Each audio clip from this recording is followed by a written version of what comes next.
जब मैं सुबह उठता था तो मेरी पत्नी अपने कपड़े चेंज कर रही होती थी। मैंने पत्नी से पूछा कि कपड़े क्यों चेंज करती हो? तो कहती है कि आपको गलत फहमी हुई है, मैं जो कपड़े रात को पहनती हूँ वही हैं। ऐसा रोज़ होने लगा, लेकिन पत्नी नहीं मानी और रात को मुझे पता भी नहीं चलता कि मैं कब सोया था। एक दिन मैंने रूम में कैमरा लगा दिया। जब मैंने कैमरे में वीडियो देखा तो मेरे रोंगटे खड़े हो गए, क्योंकि मेरी पत्नी तो मेरा नाम मुन्ना है। मेरी एक छोटी सी दुकान थी। मैं लोगों के टीवी वगैरह ठीक किया करता था। मेरी उम्र 28 साल हो गई थी। अब तक मेरी शादी नहीं हुई थी और अब मैं शादी करना चाहता था। मेरे मम्मी पापा नहीं थे और मेरा सिर्फ इकलौता भाई था, इसीलिए कोई शादी करवाने वाला भी नहीं था। अब तो खुद किसी के घर जाकर कह नहीं सकता कि मैं लड़का हूँ, आपकी बेटी देखने आया हूँ। मेरे एक बहुत अच्छे बड़े मामा थे जो माँ की जगह थे। कहते थे कि 2 बार माँ माँ बोलते जाता है तो मामा बनता है।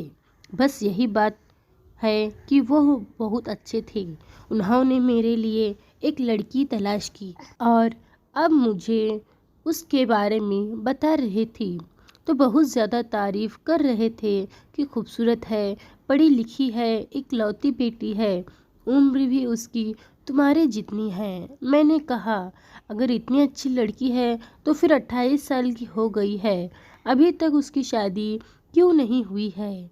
तो मामा ने कहा कि दरअसल उसे खुद कोई पसंद नहीं आता है और उसके माँ बाप ने कहा है जब तक इसकी कोई पसंद का नहीं आएगा हम शादी नहीं करेंगे। तुम्हारी तस्वीर देखकर उसने तुम्हें पसंद कर लिया है। अच्छे लोग हैं, उनके भी ज़्यादा रिश्तेदार नहीं हैं। विवाह की रस्म हो जाएगी, दहेज देने वाला कोई नहीं है और हमारी तरफ से भी कोई मांग नहीं है, तो जल्दी जल्दी शादी हो जाएगी। तुम्हारी पत्नी तुम्हारे पास आ जाएगी। न कोई मंगनी, न कोई टेंशन, न विदाई लेने का मामला है, बस शादी करके साथ ले जाना है। उसका मामला तो मुझे सेट लग रहा था। मैंने भी मामा को कह दिया कि ठीक है, लेकिन मुझे भी तो लड़की दिखाइए। मगर मामा ने कहा उन्होंने लड़की की फ़ोटो नहीं दी। वो कहते हैं कि हम अपने बच्ची का फ़ोटो किसी को नहीं देते, ना ही किसी को दिखाते आपने हैं। देख ली है। अगर आपको अपने भतीजे की शादी करनी है तो ठीक है, ऐसे लड़कों को हम अपनी बेटी नहीं दिखाते। बड़े लोग देखने आते हैं, अलग बात है। मैंने मामा से कहा, लड़की ठीक तो है ना? उन्होंने कहा, बिल्कुल, फिक्र ही ना करो तुम, भरोसा रखो। इतनी ज़्यादा खूबसूरत लड़की तो मैंने आज तक नहीं देखी। फिर मैंने मामा पर भरोसा कर लिया और तैयार हो गया। मेरी पत्नी का नाम सोनी था। वो बहुत ज़्यादा खूबसूरत थी। मामा ने बिल्कुल ठीक कहा था, उसकी उम्र भी मेरी जितनी ही थी, लेकिन 28 साल की नहीं लगती है वो, 19-20 की लगती थी। किसी को अगर कहते हैं कि 20 साल की है तो फ़ौरन मान जाता है। शायद वो अपना बहुत ख्याल रखती थी। शादी के बाद 4 दिन गुजर गए, लेकिन उसके बाद एक दिन मैंने देखा कि रात को मेरी पत्नी ने कोई और कपड़े पहने थे और सुबह कोई और। मुझे याद नहीं था कि उसने कपड़े किस टाइम बदले और क्यों बदले। मैंने कहा, रात वाले कपड़े तुमने क्यों बदले? कहने लगी, रात वाले कपड़े कौन से हैं, दिन वाले कौन से हैं? ये वही तो हैं जो मैंने रात को पहने थे। लेकिन मुझे अच्छी तरह याद था कि उसने रात को लाल रंग के कपड़े पहने थे और अभी नीले रंग के कपड़ों में थी। मैंने सोचा कि शायद मुझसे कोई गलती हो गई हो, लेकिन शुरू शुरू में तो पति की पत्नी से नज़र ही नहीं हटती। वो उसकी छोटी छोटी बातें भी नोट कर लेता है। मेरी पत्नी अच्छी थी, अच्छे तरीके से घर को संभाल रही थी, मेरे साथ भी अच्छे तरीके से रहती थी। सब कुछ बिल्कुल ठीक जा रहा था। जिंदगी अच्छी थी, लेकिन अभी तक वो मुझसे शर्माती थी। एक दिन मैंने उससे कहा, ये देखो, मैं तुम्हारे लिए फ्रूट ले आया हूँ, आ जाओ, बैठो, फ्रूट खाते हैं। मैं धोकर लाती हूँ। वो फ्रूट लेकर मेरे पास बैठ गई और मैंने अच्छी सी फिल्म लगा दी। वो फल को छीलकर मेरी तरफ रख रही थी और मैं फिल्म देखने में लगा था। एक हाथ से फल उठाकर खा लेता, लेकिन थोड़ी देर बाद मैंने एक नज़र देखा तो हैरान रह गया कि वो मेरी तरफ छिलके रख रही थी और फ्रूट को कूड़ेदान में फेंक रही थी। उसका मुंह भी टीवी की तरफ था। मैंने कहा कि ये क्या कर रही हो? उसने जब देखा तो हैरान रह गई। कहने लगी, वो मुझे पता ही नहीं चला कि फल आपकी तरफ रखना चाहिए था तो कूड़ेदान में फेंक रही हूँ, और छिलके कूड़ेदान में फेंकना चाहिए था वो आपकी तरफ रखने लगी। वो इस बात पर हंसने लगी। मैं भी हंस दिया, क्योंकि कभी कभी ऐसा हो जाता है, इंसान का दिमाग भटक जाता है। लेकिन बाद में उसने मुझसे कहा, सॉरी, माफ़ कर दीजिए। मैंने कहा, कोई बात नहीं, हो जाता है। कभी कभी हम लोग रात को बैठकर फिल्म देखते हैं। हमारे दिन अच्छे से गुजर रहे थे, लेकिन अगली रात जाने क्या हुआ, मुझे इतनी ज़्यादा गहरी नींद आ गई और सुबह आँख खुली तो पत्नी को फिर से कपड़े बदलते हुए देखा था। मैंने अपनी पत्नी से कहा, तुम इतने कपड़े क्यों बदलती हो? तुम्हारे कपड़े रात को और होते हैं, पर दिन में कोई और होते हैं, जबकि तुम्हारे कपड़े तो गंदे भी नहीं होते हैं। उसने कहा, रात वाले कपड़े ही हैं। आपको पता नहीं क्यों शक होता रहता है। मैंने रात को यही कपड़े पहने थे, लेकिन मुझे अच्छी तरह याद था कि उसने रात को कोई और कपड़े पहने हुए थे। लेकिन उसने कपड़े कब बदले, क्यों बदले, ये तो मुझे याद ही नहीं था। मुझे यह भी नहीं याद था कि मैं किस टाइम सोया, मैंने उससे क्या बात की थी। मुझे तो शायद ये भी याद नहीं था कि मेरे कमरे में किस वक्त आया, कब बेड से लेट गया, और दिन इसी तरह गुजरने लगे। मेरी पत्नी मेरे सामने खाना रख रही थी, तो मैंने उसका हाथ गौर से देखा, जहाँ पर एक बहुत बड़ा जख्म लगा हुआ था। मैंने कहा, ये क्या हुआ है? तुमने मुझे क्यों नहीं बताया? इतना बड़ा चोट लगा है। चोट को देखकर लगता है कि एक दिन का पुराना है। उसने कहा कि छुरी लग गई थी। मैंने जल्दी से उसके ऊपर दवाई लगाकर पट्टी बांधी। अगर 2 दिन पुराना घाव इतना गहरा था तो जिस दिन लगा था उस दिन मेरी पत्नी को दर्द नहीं हुआ था। क्या वो मुझे बता नहीं सकती थी कि इतना ज़्यादा चोट लग गया है? मैं उसे डॉक्टर के पास ले जाता, और हैरान तो मैं इस बात पर था कि जब इंसान सब्जी काटता है तो छुरी उसके उंगली पर लगती है या हाथ पर कैसे लगी है, ये इसके बाजू के ऊपर कहाँ से लग गई थी, वो भी इतनी गहरी थी। मैंने उसको पट्टी कर दी और उसे शाम को डॉक्टर के पास ले गया। डॉक्टर ने कहा कि ऐसे जख्म नहीं भरेगा, एंटीबायोटिक्स खाना पड़ेगी और 1 हफ्ते के लिए पट्टी भी करनी पड़ेगी। वापसी पर मैंने पत्नी को समझाया कि क्या मुझे गैर समझती हो, मुझे बता नहीं सकती थी, तो मुझे कहने लगी। मुझे लगा आप गुस्सा करेंगे। मैंने कहा, क्या मैं पागल हूँ कि तुम्हें चोट लगी हो और मैं गुस्सा करूं? उसने कहा कि मेरे घर वाले ऐसे ही करते थे। अचानक उसकी जुबान रुक गई। मतलब जब मुझे कोई चोट लग जाती थी वो मुझे बहुत गुस्सा होते थे। कहते थे, देखकर काम नहीं कर सकती, देखकर नहीं चल सकती, ध्यान कहाँ रहता है तुम्हारा, तुम्हारे हाथों में छेद तो नहीं है। मुझे इस बात पर हंसी आ गई। मैंने कहा, माँ बाप ऐसे ही होती हैं, बच्चों को डांट देती हैं, लेकिन असल में बहुत प्यार करते हैं। लेकिन अगर तुम्हें कोई तकलीफ हो तो मुझे बताना।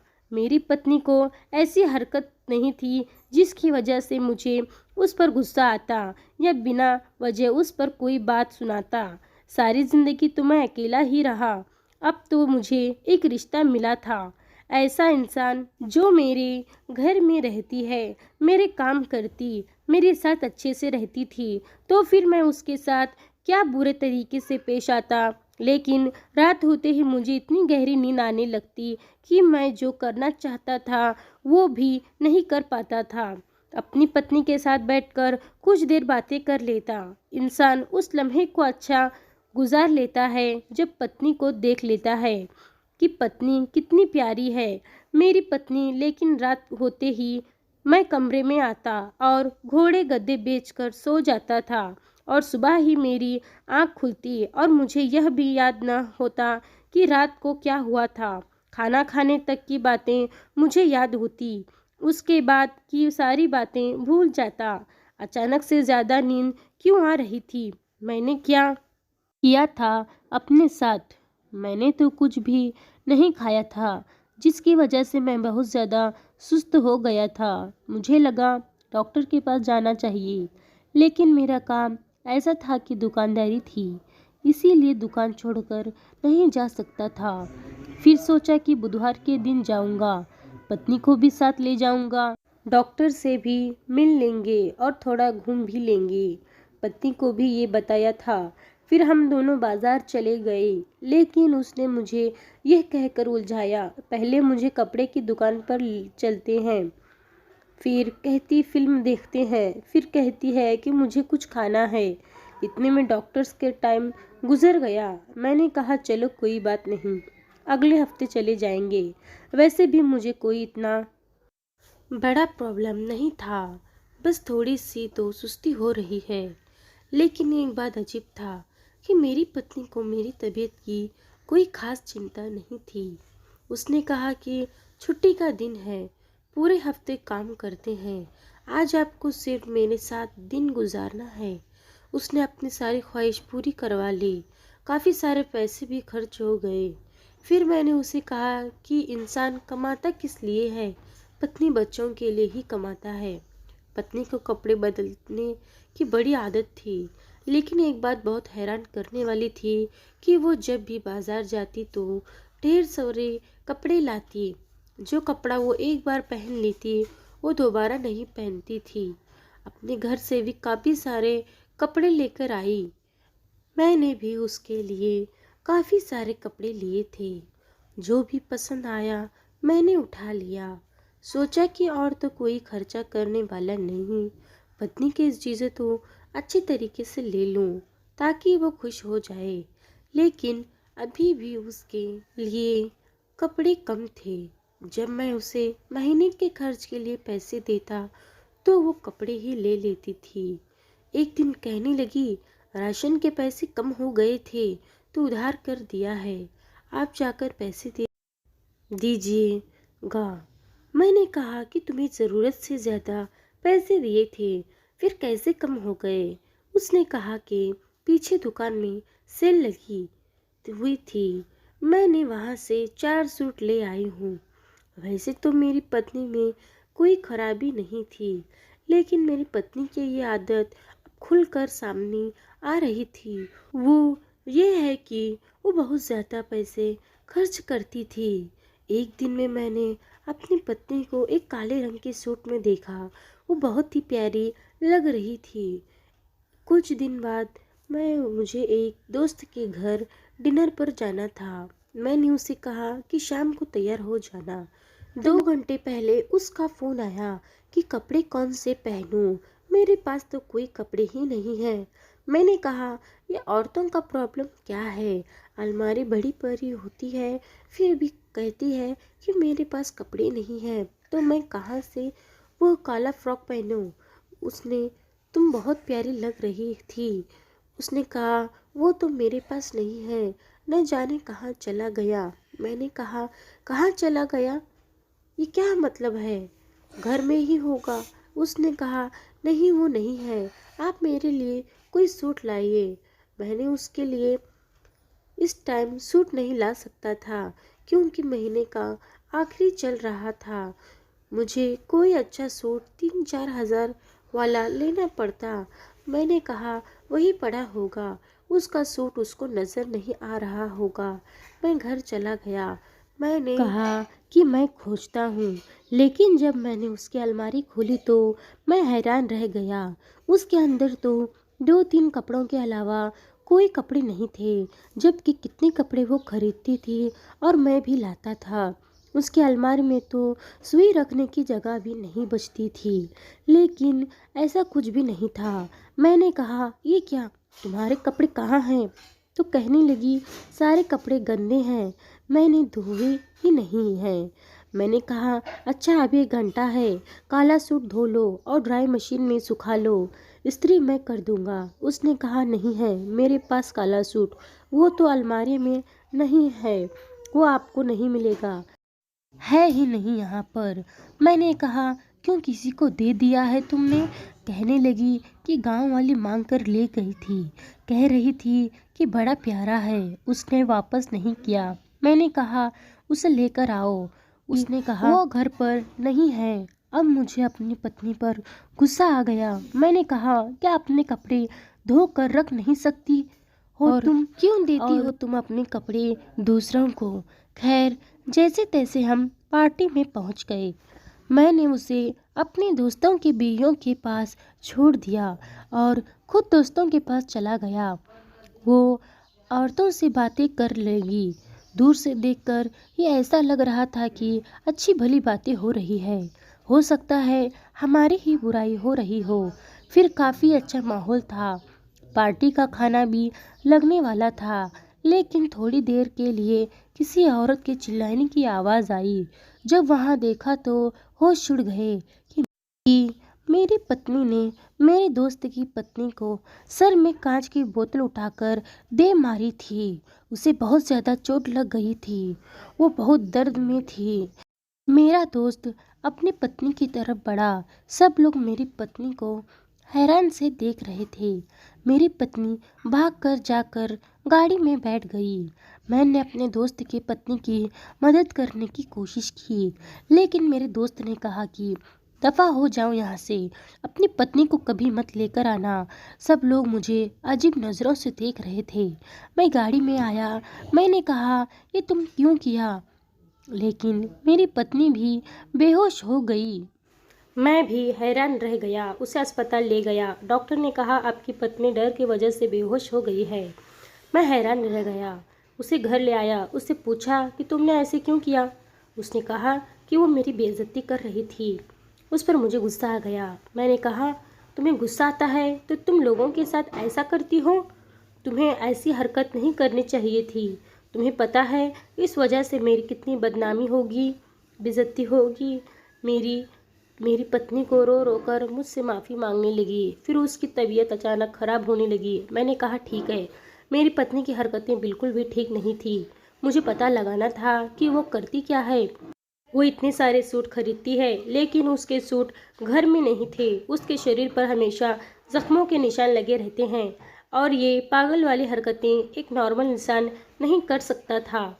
मैंने अपने कमरे में सीसीटीवी कैमरा लगा दिया और रात को सुकून से और सो गया। शायद वही खाने में कुछ मिलाया करती थी, क्योंकि उसके आने से पहले तो ऐसा कुछ भी नहीं था। उसके बाद उसने जो कपड़े पहने हुए थे वो बदल दिए। सुबह उठते ही मैंने देखा, सीसीटीवी कैमरा चेक किया, देखा और मेरे रोंगटे खड़े हो गए। सुबह उठते ही मैंने सीसीटीवी कैमरा चेक किया, देखते ही मेरे रोंगटे खड़े हो गए, क्योंकि उसने कपड़े पहने हुए थे वो बदल दिए। जो कपड़े पहने थे उनको कैंची से काटने लगी। उनको काट कर कर इतना बुरा हाल किया कि दोबारा कोई सही करके उनको नहीं पहन सकता था। फिर उसने उनको एक थैली में डाल दिया। उसने अलमारी का एक हिस्सा खोला, जिसके अंदर उसने थैली को रख दिया। वीडियो में नज़र आ रहा था कि अलमारी के एक हिस्से में इस जैसे 1000 कपड़े के ठेले पड़े हुए थे। इसका मतलब इसने अपने सारे सूट इसी तरह फाड़कर काट कर इन थैली में डालकर वहाँ फेंक दिया करती। मेरी पत्नी अजीब सी हरकतें कर रही थी। कभी इधर उधर जाती, कभी आईने में खुद को देखती, कभी हंसती और फिर जाकर सो गई। ये नज़ारा देखकर तो मेरे कांपने लगे। मैं बहुत ज़्यादा परेशान हो गया था, लेकिन मैं समझ गया था कि मेरी पत्नी नॉर्मल नहीं है। सभी तो अभी तक उसकी शादी नहीं हुई थी। जो जख्म मैंने उसके जिस्म पर देखा, वह अपने आप को खुद लगाती थी। वो अपने कपड़े कैंची से काट देती, फिर उनको थैली में डालकर देती। मुझे लगता कि कोई दिमागी बीमारी थी। मैं सीधे सुबह सुबह उसके घर वालों के पास गया। उनको थोड़ी बहुत वीडियो भी दिखाई। सब कुछ बता दिया। उन्होंने कहा हमारी बेटी को दिमागी बीमारी है, तभी तो इसकी शादी नहीं करती थी। तुम अकेले इंसान हो, तुम्हारे पास कोई नहीं था, इसलिए तुम्हारे रिश्ते के लिए हमने हाँ कर दी और इसको तुम्हारे साथ भेज दिया। नहीं तो सास नंद का मामला होता तो फिर पहले दिन ही पता चल जाता, लेकिन तुम अकेले होते थे इसलिए शायद तुम्हें पता नहीं चला।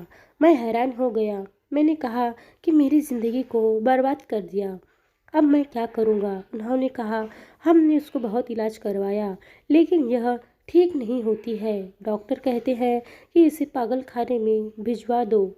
मैंने कहा आपको यही करना चाहिए था, मेरी ज़िंदगी तो बर्बाद ना होती। कैसी औरत जो मुझे बेहोश कर रही है, कल तो मुझे जहर भी दे सकती है। मैं अपने पत्नी को उसके घर वालों के पास छोड़ आया। मैंने कहा इसका इलाज करवाइए, अगर ये ठीक होगी तो दोबारा अपना लूँगा, नहीं तो मुझे इसे छोड़ना पड़ेगा। वो लोग मजबूर थे, उन्होंने मुझे भी मजबूर बना डाला। इनके पास कोई चारा नहीं था, मेरे पास भी कोई चारा नहीं था। वो लोग कहते हैं कि हमें पहले इसका इलाज करवाना चाहिए था।